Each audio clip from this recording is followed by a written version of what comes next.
नमस्ते मित्रों, आप सभी का यूपीएससी आईएएस एग्जाम्स यानी कि तपस्वी आईएएस में बहुत बहुत स्वागत है। आज के हमारे जो वीडियो लेक्चर है उसका टॉपिक है armed conflict with China and Pakistan, यानी कि जो चाइना और पाकिस्तान के साथ हमारी जो लड़ाइयाँ हुई है उसके ऊपर आज हम इस वीडियो लेक्चर में डिस्कशन करने वाले हैं। तो सबसे पहले देखते हैं 1947 की आज़ादी के बाद की जो पहली लड़ाई हुई थी 1947 वॉर ऑफ इंडो पाकिस्तान, जो कि कश्मीर को लेकर हुई थी, उसके बारे में पहला देखते हैं। सबसे पहले जो हमारा जो कश्मीर राज्य है, जिसके लिए आज़ादी के बाद से इतना खून बहा है और अभी भी वहाँ पर जो हालात है वो अभी उतने स्टेबल नहीं हुए हैं जितने होने चाहिए। अभी आप न्यूज़ में काफ़ी बार देख रहे होंगे कि जो कश्मीर है वो काफ़ी वेबसाइट्स के ऊपर और काफ़ी इंटरनेशनल अरीना में भी इसको एक डिस्प्यूटेड एरिया माना जाता है। जो यूएन है वहाँ पर भी, और यूएन के साथ साथ दूसरी जो इंटरनेशनल ऑर्गेनाइजेशन है वहाँ पर कश्मीर को एक डिस्प्यूटेड एरिया माना जाता है। तो इससे पहले हम इसका जो रूट है उसके बारे में देखते हैं। जो हिस्टोरिकली देखें तो जो कश्मीर है वो पहले से ही भारत का हिस्सा रहा है। पहले वो मौर्य एम्पायर का भाग था। अशोका के काफ़ी ऐसे जो शिलालेख है, इंस्क्रिप्शन है, उसमें कश्मीर का जो उल्लेख है वो किया गया है।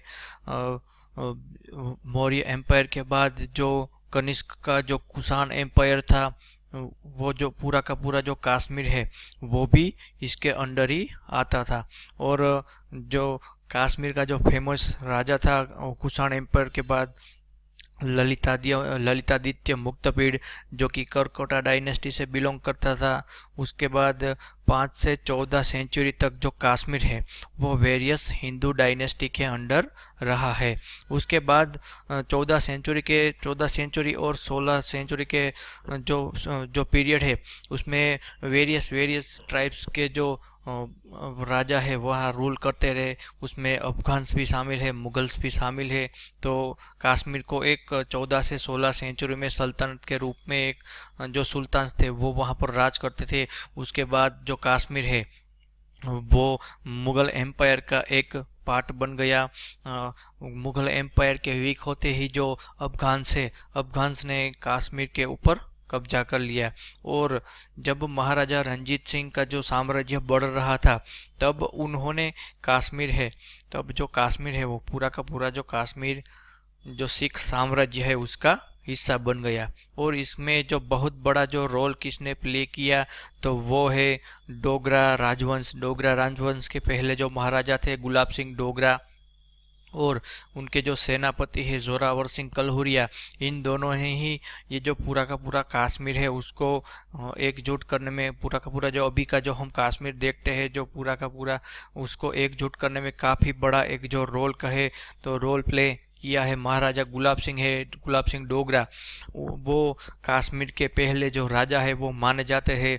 और अंग्रेज़ों ने भी कश्मीर का सौदा है वो गुलाब सिंह डोगरा के साथ 75 लाख में कर दिया था। ये भी आपको एक बात है वो याद रखना है। और साथ ही साथ ये भी एक याद रखिए कि इनके जो सेनापति थे कमांडर जोरावर सिंह कलहुरिया, उन्होंने ही तत्कालीन जो चाइना या कहे तो जो तिब्बत के ऊपर उन्होंने ही हमला किया था। क्योंकि ये लोग वो जो बुद्धिस्ट लद्दाख है उसके ऊपर तिब्बत ने कब्जा किया तो उसको वापस लेने के लिए जोरावर सिंह कलहुरिया ने जो तिब्बत है उसके ऊपर हमला किया और एक जो ट्रीटी का है जो पीस ट्रीटी वो साइन करवाई। तो ये भी आपको थोड़ी बात है वो याद रखनी है।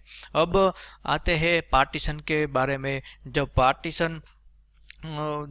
पार्टीशन हुआ तब जो काफ़ी ऐसे जो रजवाड़े थे वो सब ब्रिटिशर्स ने एक गंदी चाल चली कि जो रजवाड़े के ऊपर का जो हमारा जो कंट्रोल था, जो हम उनको जो एक प्रोटेक्टोरेट जो उसको जो प्रोटेक्शन देते थे वो अब हमारे ख़त्म होते ही ये जो है वो खुद का राज्य बनाने या फिर इंडिपेंडेंट कहलाने में वो लायक है। क्योंकि जो प्रिंसली स्टेट थे वो ना तो पाकिस्तान के साथ थे और ना ही इंडिया है उसके साथ थे। तो अंग्रेज़ों की ये एक चाल थी कि जो है ये जो प्रिंसली स्टेट्स है वो भारत या पाकिस्तान के साथ ना जुड़ के ये जो अखंड भारत है वो ना बन सके। तो ये उनकी चाल थी कि जो प्रिंसली स्टेट है, राजा है, जो राजा महाराजा है, वो खुद का स्वतंत्र राज्य बनाने के लिए वो कैपेबल है। तो वो ये है, ये उनकी एक चाल थी। लेकिन ऐसा ना हो सका। हमारे सरदार वल्लभ भाई पटेल ने ये जो अभी हम पूरा का पूरा इंडिया देखते हैं, उन्होंने ही ये पूरा कंप्लीट किया। लेकिन जो ये कश्मीर है वो ही एक बाकी रह गया, क्योंकि कश्मीर जो मसला है वो पंडित जवाहरलाल नेहरू ने अपने पास रखा। तो अब देखते हैं कि जो पार्टीशन के बाद ये क्या हुआ कि जिन्ना ने कश्मीर के ऊपर हमला किया। पहले तो जो उन सिचुएशन में जो लीडर्स है वो क्या क्या सोचते थे। जवाहरलाल नेहरू है वो कश्मीर को इंडिया में एक्सेस करना चाहते थे, इंडिया में शामिल करना चाहते थे। और उनका एक जो जो हरि सिंह है वो ये कहते थे कि कश्मीर को हम न्यूट्रल बनाएंगे। लेकिन जो जवाहरलाल नेहरू है वो चाहते थे कि कश्मीर है वो इंडिया का हिस्सा बने। जिन्ना क्या चाहते थे, जिन्ना का ये कहना था कि जो टू नेशन थियरी है, यानी कि एक राष्ट्र हिंदुओं का और एक राष्ट्र मुस्लिमों का, उसके अकॉर्डिंग जो जो जगह पर मुस्लिमों की जो मेजोरिटी है, मुस्लिम्स की मेजोरिटी है, वहाँ पर ये पूरा का पूरा जो एरिया है वो पाकिस्तान को दे दिया जाए। लेकिन जो हरि सिंह है उन्होंने ये मना कर दिया। और साथ ही साथ पंडित जवाहरलाल नेहरू ने भी ये मानने से इनकार कर दिया। और दूसरा एक सेंटिमेंटल कारण भी था उनका को, क्योंकि ये जो पाकिस्तान नाम है वो चाहते थे कि ये पूरा हो सके, कश्मीर के जुड़ते ही वो पूरा होगा। इसमें जो पी है वो पंजाब को रिप्रेजेंट करता है, ए है वो अफगान प्रोविंस है, नॉर्थन फ्रंट जो उसके जो नॉर्थन प्रोविंस है अफगान प्रोविंस उसको रिप्रेजेंट करता है, के है वो कश्मीर को रिप्रेजेंट करता है। जब उर्दू भाषा में पाकिस्तान लिखा जाता है तो आई उसमें नहीं आता, पाकिस्तानी सिर्फ लिखा जाता है। और साथ ही साथ जो सिंध है, एस है वो सिंध को रिप्रेजेंट करता है, और जो तान है वो बलूचिस्तान के तान को रिप्रेजेंट करता है। तो इसलिए भी उनका ये मानना था कि अब जो कश्मीर के जुड़ने से ही जो पूरा का पूरा पाकिस्तान है वो अभी पूरा हो सके। इसलिए भी जो पाकिस्तान है वो यही चाहता है कि पाकिस्तान का जो यूनाइट रखने में भी ये जो कश्मीर है उसका एक बड़ा रोल रहा है। अब शेख अब्दुल्ला क्या चाहते थे, शेख अब्दुल्ला चाहते थे कि कश्मीर है वो काफ़ी सालों से महाराजा हरि सिंह के खिलाफ वो आवाज़ उठा रहे थे। वो चाहते थे कि कश्मीर में एक जो डेमोक्रेसी है वो आए, और कॉन्स्टिट्यूशनल जो मोनार्की है वो भी ये चाहते थे। अब जो हरि सिंह डोगरा जो एक्चुअल रूलर्स थे, जो वहाँ पर जो डोगरा राजवंश काफ़ी सालों से वहाँ पर जो राज कर रहा था, उसके जो आखिरी राजा है महाराजा हरि सिंह डोगरा, वो क्या चाहते थे, उनकी जो नीति थी वो थी न्यूट्रल। वो कश्मीर को एक ना चाहते थे। इसीलिए ही उन्होंने एक जो स्टैंड स्टिल एग्रीमेंट है वो जिन्ना के साथ उन्होंने एक एग्रीमेंट साइन किया कि अभी जो हम उसी के बारे में हम जो सोच रहे हैं कि आगे की जो कार्यवाही है वो हम क्या सके। हालांकि उन्होंने नेहरू के साथ जो ऐसा कोई एग्रीमेंट है वो साइन नहीं किया था। वो चाहते थे कि कश्मीर है वो एक न्यूट्रल स्टेट बने और एक इंडिपेंडेंट राज्य बने। तो इसी के चलते मोहम्मद अली जिन्ना गवर्नर जनरल पाकिस्तान, उन्होंने जो पहले तो क्या किया कि ये लड़ाई ना लगे, इसलिए भी जो अफगानिस्तान और पाकिस्तान के कुछ जो ट्राइबल थे, उन जो ट्राइब्स थी उनको ही जो ट्राइब्समैन है उनको ही हथियार देके पाकिस्तान के जो नॉर्थ वेस्ट फ्रंटियर प्रोविंस है, जो अभी खैबर पख्तूनवाला है, वहीं के जो रहने वाले जो ट्राइब्स थे उनको हथियार देके अक्टूबर 1947 में उन्हें कश्मीर के ऊपर जो हमला करवाया। इसी के चलते महाराजा जो हरि सिंह है उनको साथ एक बात ये भी बता दूं कि ये जो ट्राइब्समैन थे वो अकेले नहीं थे, उनको जो गाइड कर रहे थे वो पाकिस्तान आर्मी के ही मेजर और ऊपरी जैसे जो ऑफिसर्स है रैंक के, वो उसको लीड कर रहे थे। लेकिन जो सिविलियंस जो ड्रेसेस होते हैं मिलिट्री ड्रेस में नहीं कर रहे थे, मिलिट्री यूनिफॉर्म की बजाय वो सिविलियंस के तौर पर ही कर रहे थे, ताकि ऐसा लगे कि ये एक रिबेलियन है, ना कि कोई हमला। तो ये जिन्ना की चाल थी। तो जो महाराजा हरि सिंह का जो रॉयल रॉयल आर्मी थी, उनका खुद का जो प्रिंसली स्टेट्स का जो लश्कर था, वो उतना कैपेबल नहीं था कि पाकिस्तान के अटैक को वो रिटेलिएट कर सके, उनको रोक सके। लेकिन तब उन्होंने जो भारत के पास मदद मांगी, उन जवाहरलाल नेहरू को कहा कि आप हमारी मदद कीजिए। लेकिन जवाहरलाल नेहरू ने ये कहा कि हम किसी के मामले में हस्तक्षेप नहीं करते, हम तब भी हस्तक्षेप करेंगे जब आप हमसे जुड़ जाएंगे।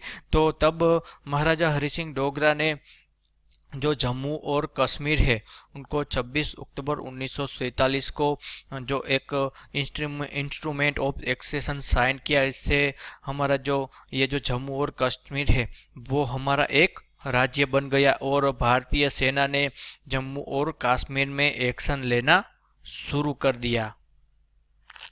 अब देखते हैं जो पहले तो जम्मू और कश्मीर का जो मैप है वो देखते हैं। पाकिस्तान ने यह जो मुजफ्फराबाद है, वहीं से ही ये जो है वो अटैक करना शुरू कर दिया।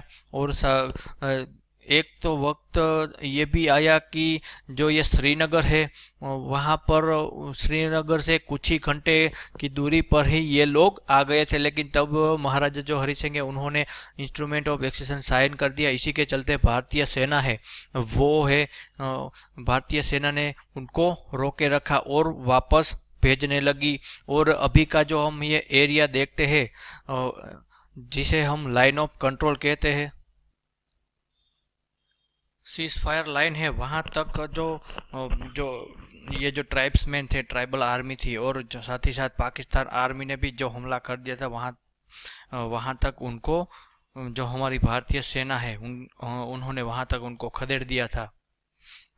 अब ये जो सीज फायर है और जो ये लड़ाई है, उसका अंत कब होता है? उसका अंत होता है जनवरी 1, 1949 को, जब यूनाइटेड नेशन ने एक जो सीज फायर है और दोनों देशों को कहा कि आप एक सीज फायर लाइए, और भारत और पाकिस्तान एग्री हो गए। और जो यूएन पीस कीपिंग फोर्स है, उसके तहत उन्होंने वो जो पीस कीपिंग फोर्स है उसको भी वहाँ पर तैनात कर लिया, और ताकि ये जो दोनों देश है वो लड़ ना सके। और साथ ही साथ एक जो रेफरेंडम है वो भी कराने का एक जो सुझाव है वो उन्होंने दिया। और भारत ने जब ये जो हमारी आर्मी है वो जीत ही रही थी, तब भारत ने नेहरू है उन्होंने माउंट बेटन के सुझाव के चलते, या फिर दबाव भी आप कह सकते हैं, या फिर सुझाव भी कह सकते हैं, क्योंकि जो डिफेंस कमेटी, सिक्योरिटी जो कमेटी थी, उसके जो हेड है वो इंडिया के प्राइम मिनिस्टर की बजाय एक गवर्नर जनरल, जो कि एक जो सिर्फ एक कहे तो बिना पावर की पोस्ट थी, लेकिन जवाहरलाल नेहरू ने उनको काफ़ी पावर दे रखी थी। जो गवर्नर जनरल थे माउंट बेटन, उनको तो वो ये सिक्योरिटी कमेटी के चेयरमैन थे। तो उन्होंने ही ये जो नेहरू है उनको कन्विंस किया कि ये जो मुद्दा है वो आप यूएन में ले जाए, और यूएन ने ये हमें आधा अधूरा जो अभी कश्मीर है वो ही उन्हें दिया।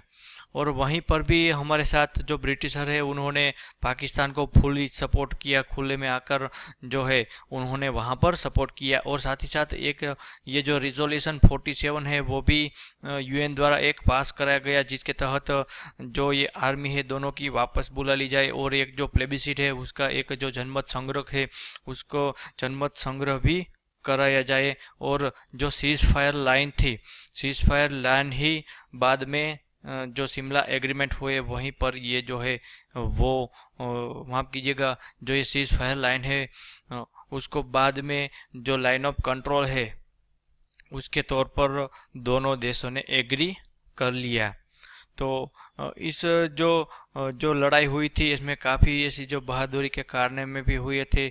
जो हमारा पहला जो परमवीर चक्र है वो मेजर सोमनाथ शर्मा को बाद में जो दिया गया, जो कि बैटल ऑफ बड़गाम के लिए उनको दिया गया। साथ ही साथ जो नौशेरा है उसमें नायक जदुनाथ सिंह को नौशेरा की लड़ाई के लिए उनको परमवीर चक्र मिला। और राम राघोबा राणे को जो नौशेरा है, जो नौशेरा सेक्टर है वहीं पर भी वहीं जो लड़ाई हुई थी वहाँ पर उनको ये मिला परमवीर चक्र। और जो पीरू सिंह शेखावत है उनको भी तिथवाल सेक्टर में अपनी असाधारण वीरता के लिए परमवीर चक्र दिया गया। और आखिरी में जो लांस नायक करम सिंह है उनको ही तिथवाल के लिए ही दिया गया। साथ ही साथ दो ऐसे नाम है उनको भी हमें याद रखना ज़रूरी है, उसमें है ब्रिगेडियर राजेंद्र सिंह और ब्रिगेडियर मोहम्मद उस्मान, जिनको लायन ऑफ नौशेरा भी कहा जाता है, और ब्रिगेडियर राजेंद्र सिंह जिसे सेवियर ऑफ कश्मीर भी कहा जाता है। तो हमें अब ये देखना है कि आप अभी जो देख रहे होंगे कि जो न्यूज़ में कश्मीर जो देख रहे हैं उसमें जो जो टेररिस्ट एक्टिविटीज़ जो होती है उसमें जो मेनली जहाँ पर होती है वो ये है कश्मीर वैली वाला जो एरिया है, राजौरी, पुंछ, कुपवाड़ा, बड़गाम, बारामुल्ला, ये सब है वो कश्मीर वैली है। ये जो पूरा का पूरा जो एरिया है उसको जो पाकिस्तान ने ऑक्यूपाई कर रखा है, ऑक्यूपाई किया है, ये आज़ाद कश्मीर कहलाता है। यह जो प्रांत है वो गिलगिट और बाल्टिस्तान प्रांत है। और वहीं ये जो पूरा का पूरा इलाका है वो जम्मू इलाका। आप एक डेमोग्राफिक भी देखिए कि ये जो हमने जो जम्मू एरिया देखा वहाँ पर हिंदू मेजोरिटी है, यहाँ पर मुस्लिम मेजोरिटी है, और यहाँ पर ये जो पूरा का पूरा एरिया है लद्दाख वो बुद्धिस्ट एरिया है। तो ये जो डेमोग्राफिकली भी जो कश्मीर जो एक जो सॉल्यूशन है वो भी डेमोग्राफिकली भी कही जा सकती है। अब देखते हैं कि साथ ही साथ एक जो नोट है वो भी, ये तो आपको याद तो नहीं कर, लेकिन सिर्फ ये ही कहना चाहूँगा कि जो डिफेंस कमेटी, जैसा कि मैंने बताया कि डिफेंस कमेटी के जो चेयरमैन है वो लॉर्ड माउंटबेटन है, जो कि प्राइम मिनिस्टर नेहरू की बजाय उनको काफ़ी सारी पावर दे रखी थी। वहीं जो हमारी पाकिस्तान की और इंडिया दोनों की आर्मी के जो कमांडर थे वो थे फील्ड मार्शल क्लाउड ओचिनले। ये भी एक जो स्ट्रेंज बात है वो कही जाती है कि, और साथ ही साथ जो हमारी आर्मी है उसके भी जो जनरल थे 1947 की जो लड़ाई हुई तब आर्मी के जो जनरल थे वो भी ब्रिटिशर थे। साथ ही साथ पाकिस्तान की आर्मी के भी जो जनरल थे वो भी ब्रिटिशर थे। तो हमने आज़ादी तो ली, लेकिन हमारी जो आर्मी है उसमें काफ़ी सालों तक जो ब्रिटिशर हैं वो सर्व कर सकते थे। और नौसेना में तो 1950 के बाद हमारी जो रिपब्लिक बना उसके बाद काफ़ी सालों बाद नौसेना के पहले जो भारतीय एडमिरल है वो काफ़ी सारे बाद बने। और हमारे जो पहले कमांडर इन चीफ बने भारतीय वो थे जो KM करियप्पा, वो भी आपको याद रखना है। अब देखते हैं जो लाइन ऑफ कंट्रोल है, लाइन ऑफ जो हमारी आर्मी ने उनको कहाँ पर खदेड़ दिया गया था। तो ये जो पूरी की पूरी जो लाइन दिख रही है ये है सीज फायर लाइन, जिसको बाद में लाइन ऑफ कंट्रोल भी कहा गया। तो ये पूरा का पूरा जो पहला एरिया है ये है नॉर्दर्न एरिया, जिसको बाल्टिस्तान और गिलगिट कहा जाता है। और ये जो एरिया है वो है आज़ाद कश्मीर। और जैसा कि जो लोग जो अटैक लाए थे पहले कश्मीर में, वो जो ट्राइब्समैन थे वो यहाँ पर से आए थे, जो मुजफ्फराबाद है वहीं से ही ये पूरा का पूरी जो एक्टिविटीज़ है वो वहीं से ही कंट्रोल होती थी। और ये पूरी की पूरी है वो कश्मीर में ली है, और ये इलाका है वो जम्मू है जैसा कि हमने पहले देखा, और ये है लद्दाख। और ये जो एरिया है वो है ये अक्साई चीन, और इसको LOC कहा जाता है। वही ये जो लाइन है उसको LAC यानी कि लाइन ऑफ एक्चुअल कंट्रोल। तो ये दोनों भी काफ़ी डिफरेंट है। अब देखते हैं सिनो इंडियन वॉर 1962 की जो हमारी लड़ाई हुई थी उसके बारे में थोड़ी जानकारी लेते हैं, जिसमें हमारी जो काफ़ी एक कहा जा सकता है कि हमारी जो हार है वो हुई थी। सबसे पहले तो हमारे जो रिलेशन है उसके बारे में भी देखते हैं। जब ये लड़ाई हुई तब जो टाइम मैगजीन है उसने एक जो कवर पेज है उसमें ये भी लिखा कि इंडियाज लॉस्ट इल्यूजन, यानी कि जो हम काफ़ी चाइना के ऊपर जो भरोसा करते थे, चाइना ने नेहरू जो मानते थे, नेहरू के मुताबिक हम देखें तो चाइना ने हमारे साथ धोखा किया, लेकिन इसे धोखा भी नहीं कह सकते कि आप ही सोते रहते तो कोई दूसरा आपको जो झापट है वो लगा जाता है। तो हमने आज़ादी के बाद हमारी जो मिलिट्री है और मिलिट्री एस्टैब्लिशमेंट है उसमें उसके ऊपर काफ़ी ध्यान नहीं दिया, और जो हमारी पीस है, शांतिवादी जो हमारी नीति रही है, उसी से ही हमने ये जो 1962 की जो लड़ाई है वो हारी है। और हमने जो पहले 1947 में जो लड़ाई हुई उससे हमने जो सीखना चाहिए था वो सब हमने नहीं सीखा। जो सब है वो जो 1962 की लड़ाई के बाद जो हेंडरसन रिपोर्ट आई उसमें ये सब है, जो कि अभी भी कॉन्फिडेंशियल है, कॉन्फिडेंशियल के कैटेगरी में आती है। उसमें जो कुछ ऐसी बातें रखी गई उसमें यह भी है कि हमने जो हमारी मिलिट्री एस्टैब्लिशमेंट है, जो हमारे इक्विपमेंट है, उसके ऊपर ज़्यादा ध्यान नहीं दिया। और अब हम जो रिलेशन है उसमें देखें तो जो भारत है, जब कम्युनिस्टों ने चाइना के ऊपर कब्जा कर लिया, चाइना पूरा कम्युनिस्ट बन गया, तो भारत ही पहला ऐसा देश था जिन्होंने चाइना को एज अ स्टेट रिकॉग्नाइज किया, और भारत ही हर जगह बढ़ चढ़ कर चाइना को रिप्रेजेंट करता था। चाइना को रिप्रेजेंट काफ़ी ऐसी बार का जो यूएनएससी की परमानेंट सीट है वो भी इसी भूल के चलते चाइना को दी गई है। तो यूएन में भी चाइना की एंट्री भारत के द्वारा ही कराई गई, क्योंकि प्रधानमंत्री जो जवाहरलाल नेहरू थे उनकी आवाज़ काफ़ी देशों द्वारा सुनी जाती थी। और इसकी खतरे जो चाइना हम है वो हम पर हमला करने वाला है, उसकी पहली खतरे की घंटी तब बजी जब 1950 में जो यह पूरा का पूरा तिब्बत एरिया है, जो कि हमारे लिए एक बफर राज्य का काम करता था, वो 1950 में चाइना द्वारा एनेक्स कर लिया। चाइना का ये कहता था कि जो ऐतिहासिक कारणों की वजह से चाइना ने ये पूरा का पूरा तिब्बत, जो कि 1950 से पहले वो स्वतंत्र था, ऑटोनोमस, अभी भी उसको एक ऑटोनोमस रीजन कहते हैं, लेकिन अभी तिब्बत है वो पूरा का पूरा चाइना की कंट्रोल में है। और दूसरा कारण ये भी है कि जो नेहरू ने ये जो पंचशील एग्रीमेंट साइन किए थे चाइना के साथ, ये पंचशील एग्रीमेंट के तहत जो हमने चाइना के ऊपर काफ़ी एक जो कहा जाए तो अंधविश्वास है वो कर लिया था। और चाइना के साथ हम 3488 किलोमीटर की जो बॉर्डर है वो भी शेयर करते थे। और इसका जो मेन कारण है, जो इसकी लड़ाई के पीछे का मेन कारण क्या कहा जाता है, वो है अक्साई चीन एरिया, जो कि जम्मू कश्मीर का ही एक रीजन है। उसको चाइना ने कैप्चर कर लिया था। उसी के तहत ये 1962 की जो लड़ाई है वो हुई थी। अक्साई चाइना कहाँ है, वो वेस्टर्न ऑफ दिस बॉर्डर, यानी कि ये जो एरिया है वो है अक्साई चाइना वाला एरिया। और हमारे जो डिस्प्यूटेड एरिया कौन कौन से है उसमें भी आप देखें तो चाइना है वो इस एरिया को भी अपना बताता है। साथ ही साथ जो पूरा का पूरा हमारा जो अरुणाचल प्रदेश है उसको पहले नेफा भी कहा जाता था, नॉर्थर्न ईस्टर्न फ्रंटियर एजेंसी भी कहा जाता था।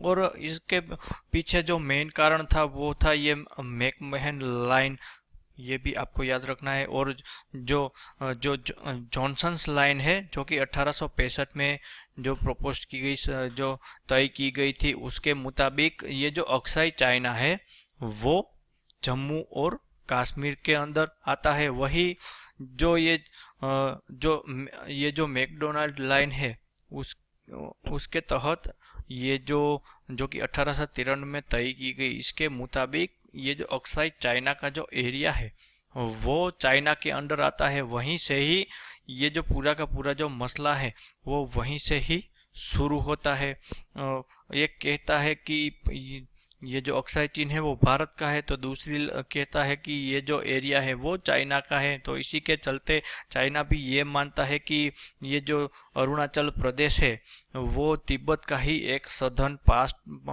पार्ट ही कहते हैं। चाइना अभी भी ये कहता है कि ये जो सिक्किम है, अरुणाचल प्रदेश है और अक्साई चीन है वो तिब्बत की तिब्बत हथेली है तो ये सब तिब्बत की उंगलियां है, तो कभी भी ये उस पर उंगलियों को हम जुड़ा सकते हैं। इसी के चलते वो सिक्किम के यहाँ पर जो डोकलाम क्राइसिस हुआ था, डोकलाम स्टैंड ऑफ हुआ था, इसी के चलते चाइना एग्रेशन दिखा रहा है। अब जो लड़ाई हुई थी उसके बारे में देखते हैं। चाइना ने 20 अक्टूबर 1962 को हमला कर दिया था। कहाँ कहाँ पर? जो मैकमहन लाइन थी नेफा में, वहाँ पर उन्हें हमला कर दिया था। साथ ही साथ जो लद्दाख एरिया है वहाँ पर ही उन्होंने हमला कर दिया था। और चाइनीज ट्रूप्स और an Indian military position in Aksai चीन, यानी कि अक्साई चीन में जो हमारी मिलिट्री पोजीशन थी और अरुणाचल प्रदेश में वहाँ की जो मिलिट्री पोजीशन है उसको तबाह करते आगे वो बढ़ गया था, चाइना आगे बढ़ गया था। China withdrew through pre-war position behind the McMahon line divided the two countries along Arunachal Pradesh. The ceasefire line became known as the line of actual control, यानी कि जो सीज फायर हुआ कब हुआ? 20 नवंबर 1962 ने चाइना ने एक तरफा सीज फायर किया। क्यों? क्योंकि तब उनके पास तो तवांग एरिया और अरुणाचल प्रदेश एरिया पूरा का पूरा आ गया था। फिर भी उन्होंने ऐसा क्यों किया? क्योंकि तब जो अरुणाचल प्रदेश का एरिया है वो मोबिलाइजेशन में भी काफ़ी ख़राब था, इंफ्रास्ट्रक्चर नहीं था, ट्रांसपोर्टेशन उतना मुमकिन नहीं था। तो और साथ ही साथ चाइना को अब ये भी डर था कि अब हम ज़्यादा जो लड़ाई आगे बढ़ाएंगे तो यूके यूएसएसआर जैसे जो देश है वो भारत की मदद करेंगे। क्योंकि जवाहरलाल नेहरू है वो जॉन एफ कैनेडी के पास मदद मांगने भी गए थे। उन्होंने तब जो अमेरिका था वो क्यूबा के साथ क्यूबन मिसाइल क्राइसिस में वो उलझा था, इसलिए उन्होंने ज़्यादा मदद तो नहीं की, लेकिन उन्होंने कहा कि हम मिलिट्री इक्विपमेंट और जो वॉर प्लेन से, फाइटर प्लेन से उसकी सप्लाई करेंगे। साथ ही साथ अगर चाइना जो है वो इस लड़ाई को ज़्यादा देर तक चालू रखता तो यूएसए तो इंडिया के तरफ झुका, लेकिन साथ ही साथ यूएसएसआर और यूनाइटेड किंगडम जैसे जो वेस्टर्न कंट्रीज है वो भी इंडिया के साथ देने लगे। तो उन्होंने चाइना ने ये जो 20 नवंबर 1962 है तब एक तरफा जो युद्ध विराम है वो घोषित कर दिया। और जो मैकमहन लाइन जो अभी की जो टेरिटरी है वो ये जो लाइन है मैकमोहन लाइन, यहाँ चाइना जो यहाँ से तवांग तक आ गया था वो वहाँ वापस चला गया। तो इस जो लड़ाई हुई थी उसमें भी जो हमारे जो सूरवीर है वो उनको जो परमवीर चक्र है वो उनसे नवाजा गया है। उसमें है मेजर धन सिंह थापा, जिसको जो ये लद्दाख एरिया है वहाँ की लड़ाई के लिए दिया गया था। वहीं जो जोगिंदर सिंह है उसको नेफा के लिए, और जो एक चाइना की लड़ाई में जो एक फेमस बैटल हुई थी, बैटल ऑफ रेजांगला, जिसे मेजर शेता सिंह भाटी को उनके इस एफर्ट्स के लिए, मिलिट्री एक्शन के लिए परमवीर चक्र मिला मरणोपरांत। वो जो बैटल ऑफ रेजांगला है उसमें हमारे पास जो फौजी थे वो शायद लगभग 130 जितने फौजी थे, और उन लोगों ने 1000 से ज़्यादा जो चाइनीज ट्रूप्स है, चाइनीज सोल्जर्स है, उसको मार गिराया था। तो ये जो बैटल ऑफ रेजांगला है वो भी एक काफ़ी फेमस बैटल है। अब देखते हैं कि ये जो लड़ाई हुई उसमें हमने हमारी जो हार है वो क्यों हुई थी। सबसे पहला कारण आता है ओवर ट्रस्ट। चाइना के ऊपर हमने जो ज़्यादा ट्रस्ट कर लिया कि चाइना तो हमारा ऑल वेदर फ्रेंड है, ऑल वेदर फ्रेंड करते करते हमने जो पंचशील है, हिंदी चीनी भाई भाई है, ये जो कॉन्सेप्ट जवाहरलाल नेहरू ने इंडिया के लोगों द्वारा लाया गया वो भी एक इसका कारण बताया जाता है। साथ ही साथ जो नेहरू की जो पीस की जो स्ट्रेटेजी थी, जो उनकी जो फॉरेन पॉलिसी थी, शांतिवादी हमारी जो नीतियाँ थी, जो हमारी पॉलिसी पीसफुल जो पॉलिसी थी, उसके तहत हमारी जो मिलिट्री है उसको ध्यान में ही ना लाया गया, मिलिट्री के ऊपर ज़्यादा ध्यान ना दिया गया। साथ ही साथ जो नेहरू थे, Jawaharlal Nehru non align movement करते रहते थे और दुनिया में शांति को बहाल करने के लिए वो घूमते रहते थे, लेकिन उनके पास हमारी प्रॉब्लम जो सोल्व थी उसके लिए कोई नीतियाँ नहीं थी। इसी के चलते जो मिलिट्री है उसके ऊपर ज़्यादा ध्यान ना दिया गया। साथ ही साथ दूसरा एक कारण ये भी है एक डिप्लोमेटिक फेलर, यानी कि चाइना ने जब 1954 में जब चाउ एन लाई ने प्रधानमंत्री नेहरू के साथ मुलाकात की, तब ये जो अक्साई चीन वाला जो एरिया है वो उन्होंने मैप में अपनी टेरिटरी बताया।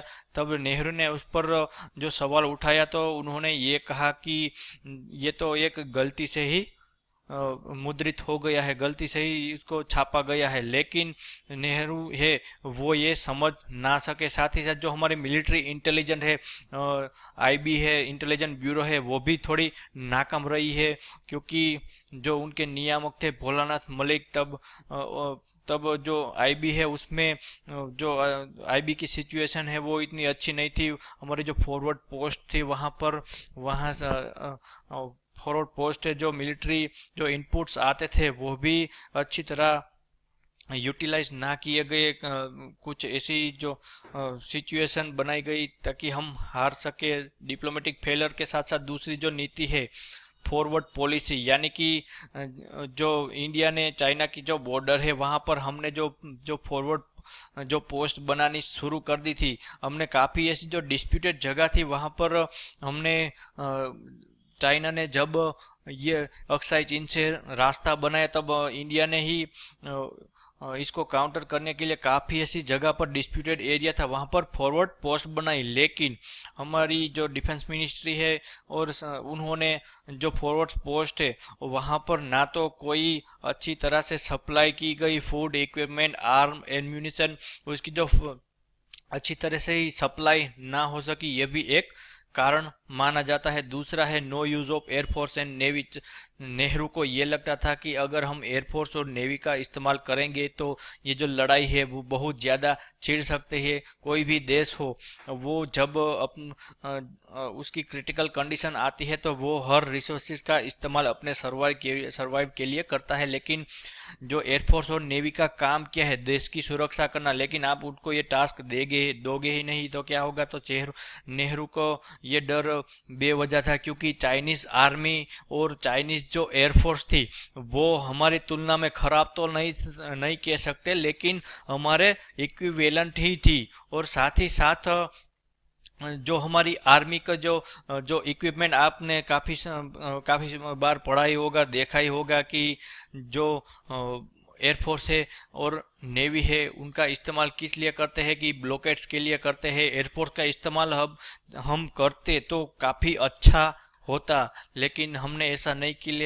किया। साथ ही साथ जो फॉरवर्ड पॉलिसी है, जैसा कि हमने पहले डिस्कशन किया कि फॉरवर्ड पोस्ट तो बनाई लेकिन जो सप्लाई है वो हम अच्छी ना बना सके। साथ ही साथ लॉजिस्टिक फेलर, यानी कि जो सैन्य सामग्री है, एम्यूनिशन है, ये सब एम्यूनिशन जैसे जो सप्लाई फूड है, एम्यूनिशन, आर्टिलरी का इस्तेमाल ही हमने नहीं किया। आर्टिलरी का इस्तेमाल क्यों किया जाता है, उसका उदाहरण है 1999 की जो कारगिल वॉर हुई थी, उसमें हमने बोफोर्स आर्टिलरी का इस्तेमाल क्यों किया था, क्योंकि जो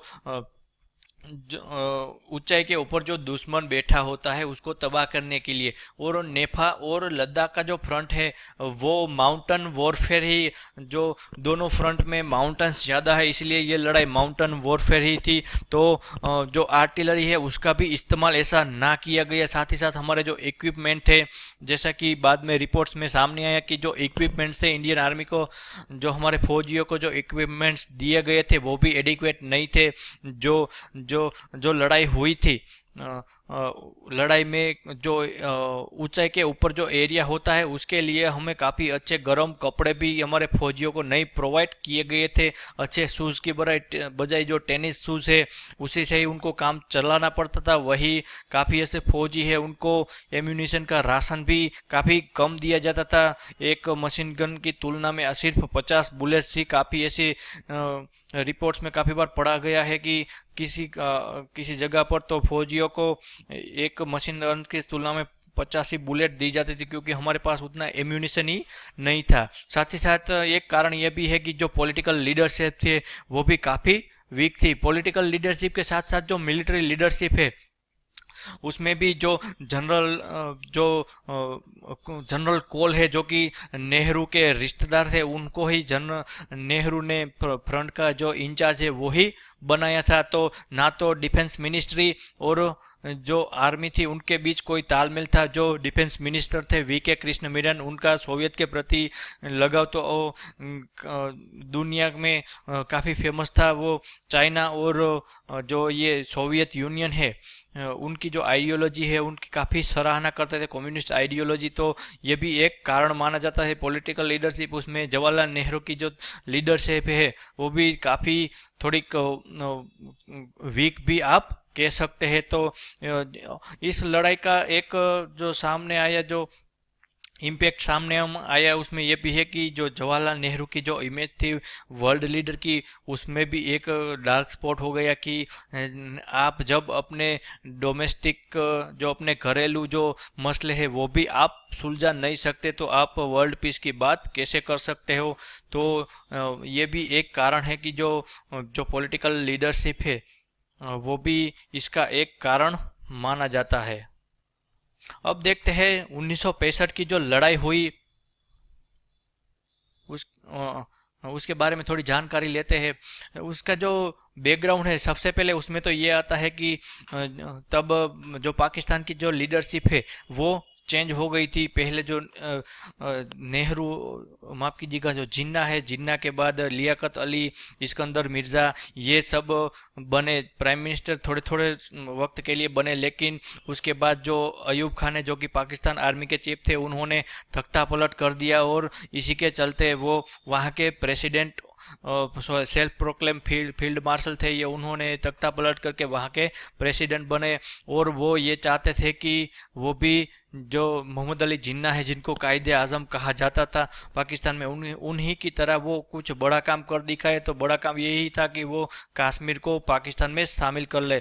तो इसी के चलते उन्होंने भारत के साथ, भारत के ऊपर हमला करने का ये जो जो उनका जो मन में विचार आया, तो उसमें सबसे पहला कारण ये है कि इंडिया लॉस्ट टू चाइना। जब 1962 में हमारी जो चाइना के सामने जो बहुत ही बुरी हार कह सकते हैं, हमारे जो कुछ फौजी भाई तो हमारे उसमें शहीद हुए, साथ ही साथ हमारी जो ज़मीन है वो भी छीन ली, हमारी इमेज को भी, हमारे जो मोरल है वो भी काफ़ी डाउन हो गया था। हमारी जो इंटरनेशनल जो इमेज थी जो वर्ल्ड कम्युनिटी में, वो भी काफ़ी थोड़ी बहुत ख़राब हो गई। हमारा जो फौजियों का मोरल है, देश के सिटीजन्स का, नागरिकों का जो मोरल है वो भी थोड़ा डाउन हो गया था। तो ये भी एक कारण माना जाता है। साथ ही साथ हमारी जो इकोनॉमी थी वो भी काफ़ी खस्ता हालत में चल रही थी उस वक्त की जो परिस्थिति थी तब।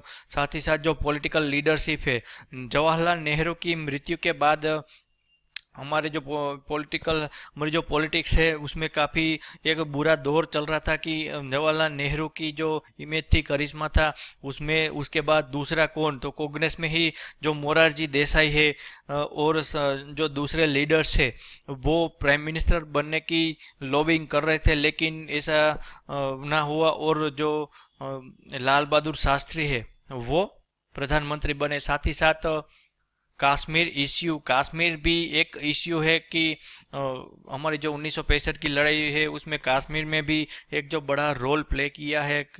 जो ये अयूब खान है वो चाहते थे कि कश्मीर को पूरा का पूरा उसमें शामिल कर लिया जाए। उसके बाद आता है superior equipment of Pakistan arm force, यानी कि हमारी आर्मी की जो इक्विपमेंट थे उनकी तुलना में पाकिस्तान के पास जो इक्विपमेंट थे वो काफ़ी सुपीरियर थे, क्योंकि जो पाकिस्तान है वो सियाटो और नेटो जैसे जो ग्रुप है उसमें शामिल हो गया था, और जो यूएसए है वो ऐसे राष्ट्रों को मिलिट्री सप्लाई करता था। उसी के तहत पाकिस्तान को अच्छे अच्छे हथियार है वो भी काफ़ी कम दाम में या कहे तो मुफ्त में मिल रहे थे। उसमें जो हमारी तुलना करें तो हमारी शेरमन और सेंचुरियन जो टैंक्स थी उसके बजाय पाकिस्तान के पास उस वक्त की बेहतरीन कही जाती वो पैटर्न टैंक्स थी। वही जो एयरफोर्स की बात करें तो एयरफोर्स में हमारे जो फाइटर जेट्स है उनकी तुलना में पाकिस्तान के पास एफ स्टार फाइटर थे, जो F-86 सेबर जेट थे, उस तरह के सुपीरियर फाइटर जेट थे। वही हमारे पास जो कैनबेरा है फॉलन नेट है, उस तरह के उसकी जो उसकी तुलना में कम ऐसे जो मैन्यूवरेबल है। लेकिन ये भी एक कारण है कि जो पाकिस्तान की जो आर्मी के पास वेपन्स है वो भी एक कारण माना जाता है। उसके बाद जो सबसे पहला जो उन्होंने एक ये जो रन ऑफ कच्छ है वहाँ पर मई 1964 में पाकिस्तान ने ट्रेस पासिंग शुरू कर दी, जो जनवरी फरवरी 1965 आते आते काफ़ी बढ़ गई। लेकिन जब इंडिया की जो आर्मी है उनने ऑपरेशन कबड्डी के तहत वो पूरी की पूरी जो जो कैप्चर्ड कंजरकोट की ज़मीन थी वो वापस ले ली। वही पाकिस्तान ने उसी के चलते जो डेजर्ट हॉक नाम का जो ऑपरेशन वो चलाया, और उन्हें काफ़ी ये जो रन ऑफ कच्छ का एरिया है उसको कैप्चर करने के लिए काफ़ी फोर्सेस है उसका इस्तेमाल किया।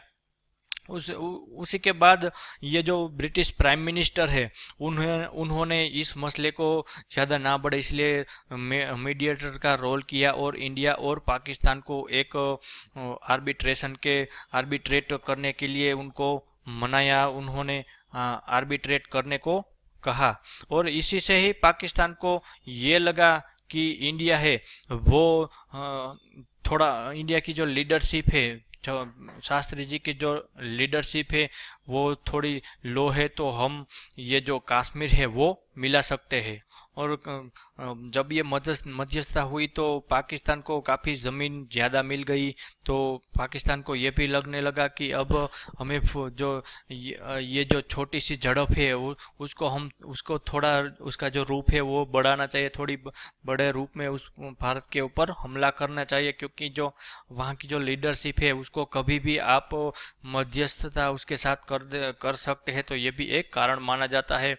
अब उसी के चलते जो अयूब खान है उसने एक जो ऑपरेशन जिब्राल्टर है वो चलाया। उसके चलते जो अर्ली 1900 अगस्त 1965 में ये जो ऑपरेशन जिब्राल्टर है वो चलाया। क्योंकि उनका मानना ये था कि जो ये मुजाहिद से रजाकार से उसको पाकिस्तान आर्मी के द्वारा लीड किया गया, और जो पाकिस्तान आर्मी के जो ऑफिसर्स थे जैसा 1947 में हुआ वैसा ही अब बार भी यही हुआ कि नॉर्थन ईस्टर्न प्रोविंस है, ये जो मुजफ्फराबाद है वहीं जैसा कि मुजफ्फराबाद से 1947 में हुआ, वहीं ये जो पाकिस्तान आर्मी ने ये जो मुजाहिद है रजाकार है उनको कश्मीर में भेजा। क्यों? उनकी एक जो फोर्स है वो भी Khalid force, Tariq force, Qasim force, Ghaznavi force ऐसा नाम दिया गया, और जो सोनमर्ग है, द्रास है, कारगिल है, कुपवाड़ा, उरी, श्रीनगर ऐसे जो एरिया है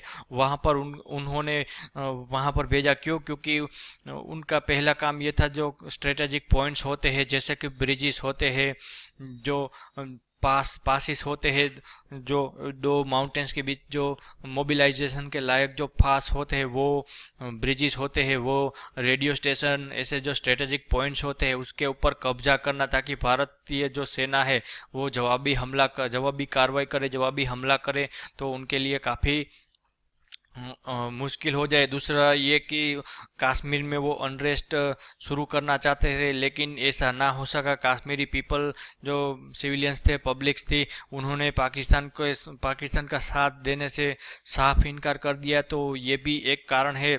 वो ऑपरेशन जिब्राल्टर है। इसी दो कारणों के चलते जो कश्मीर जो अनरेस्ट है वो भी पूरी तरह फैल रहा है, और हमारी जो इंडियन आर्मी है उन्होंने ही काफ़ी अच्छा उनको रिप्लाई दिया, और ये जो ऑपरेशन जिब्राल्टर है वो पूरी की पूरी तरह वो फेल हो गया। तो उसी के चलते जो याह्या खान है उसने क्या किया कि अब उनका मानना था कि अब फुल फ्लेज वॉर की बारी है, तो उन्होंने ऑपरेशन ग्रांड स्लाम के तहत ये जो ऑपरेशन ग्रांड स्लाम है उनके तहत फुल फ्लेज जो पूरे का पूरे जो लड़ाई है वो छीनना तय कर लिया। सितंबर 1965 में उन्होंने सबसे पहला जो अखनूर सेक्टर है वहाँ पर हमला कर लिया वहाँ पर।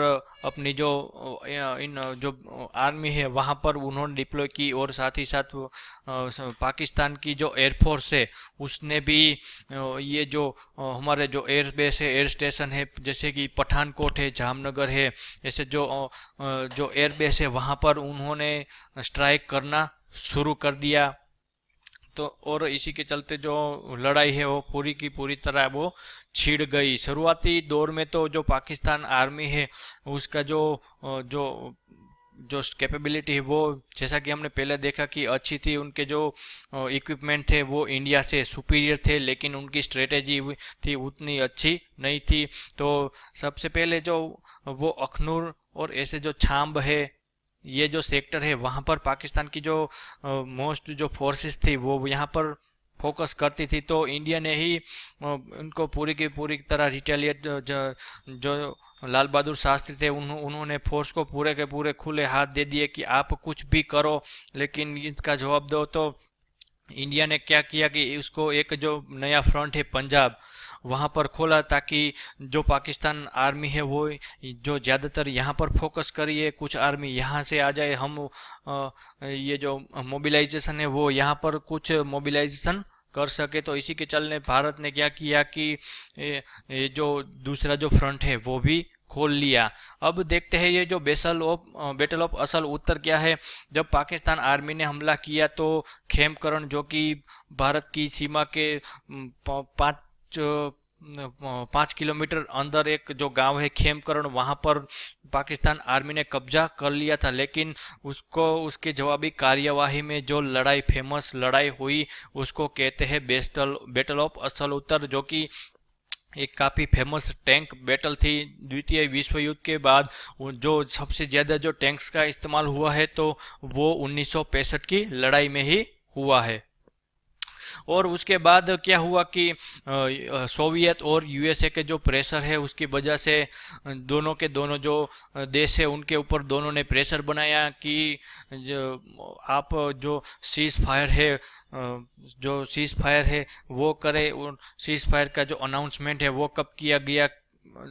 22 सितंबर है 1965 तब किया गया। क्यों? क्योंकि पाकिस्तान की आर्मी के पास अब उतने इक्विपमेंट नहीं बचे थे कि वो खुद का भी बचाव कर सके। इसलिए भी सबसे पहला जो सीज फायर है वो पाकिस्तान आर्मी ने ही किया, क्योंकि हमारे पास काफ़ी ऐसे एडवांटेजेस थे कि हमने यहाँ पर देखिए ये हमने कौन कौन से एरिया है वो उनके ऊपर कब्जा के लिया। तो यहाँ श्रीनगर है, कारगिल में भी काफ़ी जो एरिया है उसको हमने ऑक्यूपाई कर लिया था। यहाँ पर भी अमृतसर के पास भी हमने जो काफ़ी एरिया है वो ऑक्यूपाई कर लिया था। और देखिए हमने 1920 स्क्वायर किलोमीटर का जो एरिया है वो ऑक्यूपाई किया था। साथ ही साथ जो पाकिस्तान है उन्हें हमारा जो 540 किलोमीटर का जो स्क्वायर किलोमीटर का एरिया है वो पाकिस्तान आर्मी ने कब्जे कर लिया था। तो हमारे पास काफ़ी एडवांटेज थे, हमारे पास अपर हैंड था। ये भी एक डिबेट है। उसमें जो उस लड़ाई हुई थी उसमें जीता कौन, ये एक बहुत ही बड़ी डिबेट है, क्योंकि दोनों के दोनों जो राष्ट्र है वो दोनों क्लेम करते हैं कि जो जीत है वो हमारी हुई। लेकिन काफ़ी ऐसे जो न्यूट्रल लोग हैं उनका कहना है कि भारत के पास अपर हैंड था, क्योंकि हमने पाकिस्तान की आर्मी के काफ़ी टैंक्स है वो बर्बाद कर दिए थे। उसकी जो एयरफोर्स के जो फाइटर जेट्स है उसको भी काफ़ी तबाह कर दिया था।